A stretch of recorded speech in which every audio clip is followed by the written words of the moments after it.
네, 안녕하십니까? 네. 진리가 이긴다! 안녕하십니까? 카이스트 재학 중인 대학생, 대학원생 여러분, 그리고 교수님들과 교직원분들께 인사드립니다. 전 오늘 이 자리에 대한민국은 그 누구의 나라도 아닌 바로 우리의 모두의 나라이며 따라서 우리가 지켜야 한다고 말하기 위해 나왔습니다. 저는 12월 3일 윤석열 대통령에 의해 계엄이 선포될 때까지 우리나라가 얼마나 큰 위기 가운데 직면해 있는지조차 모르고 있었습니다. 12월 3일 계엄은 잠들어 있는 나를 깨우고 국민을 깨우는 계몽령이었습니다. 지금부터 그 이유에 대해서 말씀드리겠습니다. 헌법은 이렇게 기록하고 있습니다. 제1조 1항 대한민국은 민주공화국이다. 제2항 대한민국의 주권은 국민에게 있고 모든 권력은 국민으로부터 나온다. 대한민국을 풀이하면 큰 대, 나라 이름 한, 백성 민, 나라 국. 대한민국은 국민의 나라라는 뜻입니다. 이처럼 헌법은 국민이 나라의 주인이라고 선언하고 있는 것입니다. 그런데 헌법 제1조 3항 국민은 그 대표자나 국민 투표에 의하여 그 주권을 행사한다. 헌법에 명시된 나라의 주인은 국민이며 모든 권력이 그로부터 나온다고 명시하고 있습니다. 우리가 나라의 주인이고 우리가 투표로 그 주권을 행사해야 합니다. 그런데 만약 투표의 과정에 문제가 있어서 우리의 투표와 상관없이 우리의 대표자가 결정된다면 우리가 과연 주권이 있는 것입니까? 없습니다. 빳빳한 신권다발 투표지, 배춧잎 투표지, 일장기 투표지, 본드 투표지, 화살표 투표지, 좌우 여부기 맞지 않는 투표지, 무게가 다른 투표지 등의 많은 증거들이 부정선거를 가리키고 있습니다. 이 많은 증거들에 대해 선관위는 국민이 납득할 수 있고 의혹 또한 없도록 투명하게 진위를 밝혀야 하는 것이 아닙니까? 왜 선관위는 서버를 공개하지 않는 것입니까? 종합선거인 면보를 왜 확인시켜주지 않는 것입니까? 심지어는 자칭 가족회사로 운영되는 기관에게 국민의 주권이 달린 선거를 맡기는 것이 말이 됩니까?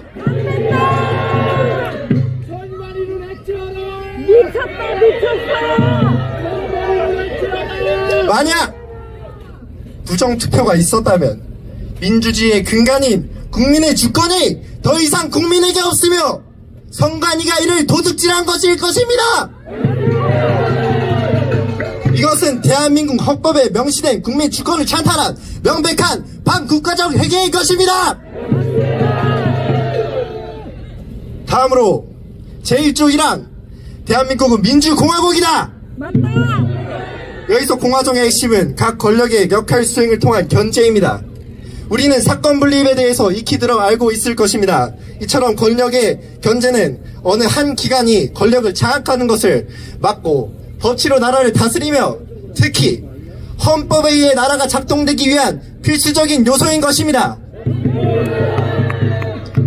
그러나 야당은 대통령이 취임하기 전부터 좌파 시민단체와 함께 탄핵 집회를 벌이며 지난 임기 동안 총 178회에 걸친 탄핵 집회와 총 29차례의 줄탄핵으로 행정부의 기능을 완전히 마비시켰습니다.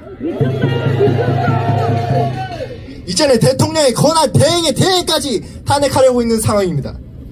또한 거대 야당의 예산 삭감으로 대통령 특활비 빵원, 검찰 특파기 빵원, 경찰 특활비 빵원으로 삭감하여 대공수사와 마약수사를 불가능으로 만들었습니다. 이와 같은 행정부 마비뿐 아니라 헌법에도 없는 새로운 수사기관인 공수처, 우리법 연구회와 같은 좌편향된 사조직으로 가득한 사법부, 민중의 지팡이를 내던지고 법치를 파괴하는 경찰과 한몸이 되어서 대통령 관저를 무단 침입하고 협박하고 위조하여 만든 딱풀 공문으로 대통령을 체포하고 서부비지법에서는 우리법 연구회 재판관들이 보란듯이 체포영장과 구속영장을 발부하며 대한민국의 국가 원수를 불법으로 감금하는 일을 서슴없이 저질렀습니다. 맞습니까? 이들은 서로가 서로의 불의를 정당화하고 마지막 남은 행정부마저 합심하여 대통령을 탄핵하려 하는 것입니다. 이러한 세력은 나라의 삼권 분립체계를 무너뜨린 독재 세력이며 민주공화국이라는 나라의 정체성을 어지럽히는 반국가 세력인 것입니다. 마지막으로 헌법이 우리에게 보장하고 있는 자유에 관한 내용입니다. 헌법은 우리에게 신체의 자유, 언론의 자유, 집회 결사의 자유, 종교의 자유 등 여러가지 자유를 보장하고 있습니다. 만일 우리가 이 자유를 빼앗기는 누군가를 외면한다면 우리가 이와 같이 자유를 뺏길 때 아무도 우리의 자유를 지키기 위해 함께 싸워주지 못할 것입니다. 저는 얼마 전 전한길 선생님 동영상에서 백지 광고를 낸 신문사를 보았습니다. 여러분, 우리는 이미 언론의 자유를 빼앗겼습니다. 심지어 야당에서는 카톡 검열로 통신의 비밀과 표현의 자유를 빼앗으려는 모습을 우리 다 보지 않았습니까? 또한 얼마 전까지 감옥에 계셨던 윤석열 대통령님을 보십시오. 불법을 자행하며 한 나라의 국가 원수인 현직 대통령을 그것도 내란죄로 인신을 구속하여 신체의 자유를 빼앗는 모습을 보십시오.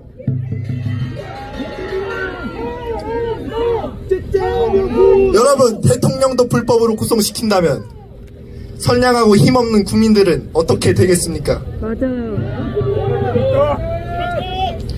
편파적인 언론들은 현직 대통령을 내란 수괴로 몰아 국민들의 눈과 귀를 가리고 인민재판으로 대통령을 구속시킨 현 사태의 심각성을 우리는 알아야만 합니다. 이들은 헌법이 보장하는 모든 자유를 제한하기까지 이 나라의 법치를 무너뜨리고 국민의 모든 권리에 정면으로 대적하는 반국가 세력인 것입니다. 따라서 다시 말하자면 헌법 제1조이랑 대한민국은 민주공화국이다. 이함 대한민국의 주권은 국민에게 있고 모든 권력은 국민으로부터 나온다.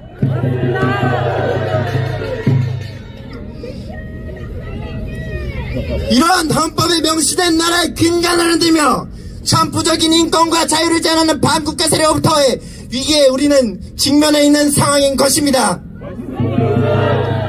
그런데 심지어 내부에 열린 줄만 알았던 사건들이 최근 민주노총 간부 감첩들의 진령문을 통해서 밝혀진 바에 따르면 이태원 참사를 통한 촛불 집회, 후쿠시마 오염수 방류로 반일 감정 조성, 앞서 말한 윤석열 대통령 취임 전부터 계속된 탄핵 집회 등 모든 것이 모두 북한의 직접적인 지시였던 것입니다.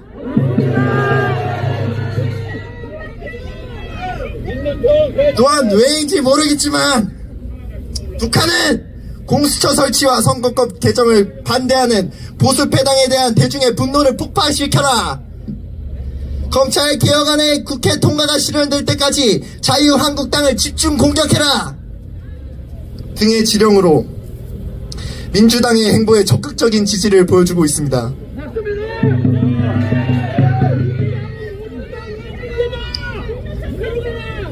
여러분, 이렇게 우리나라가 안팎으로 문제가 심각한 이 가운데에 우리는 우리나라가 어떤 나라인지를 다시 기억해야 할 것입니다. 이 나라는 자유민주주의 공화국입니다. 대한민국의 주권이 우리에게 있기 때문에 우리가 진정한 주인의식을 가져야 합니다. 카이스트 구성원분들과 국민 여러분, 제대로 된 나라에 있더라도 제대로 된 국민이 없으면 무슨 소용이 있겠습니까? 이제 우리가 깨어나야 합니다. 저를 비롯한 많은 청년들이 이번 계엄령을 통해 진실된 역사와 국가관을 알아가고 있습니다. 때문에 계엄령은 국민을 향한 메시지이며 국민을 일깨우는 계몽령인 것입니다. 그러므로 여러분, 분연히 일어납시다. 우리가 기억날 때가 비로소 이 나라가 다시 세워낼 때인 줄로 믿습니다. 그날이야말로 대한민국을 위해 흘린 피와 땀이 다시 기억될 줄로 믿습니다. 마지막으로 사랑하는 조국 대한민국 만세 삼창하고 하고 마치도록 하겠습니다. 대한민국 만세! 만세! 만세!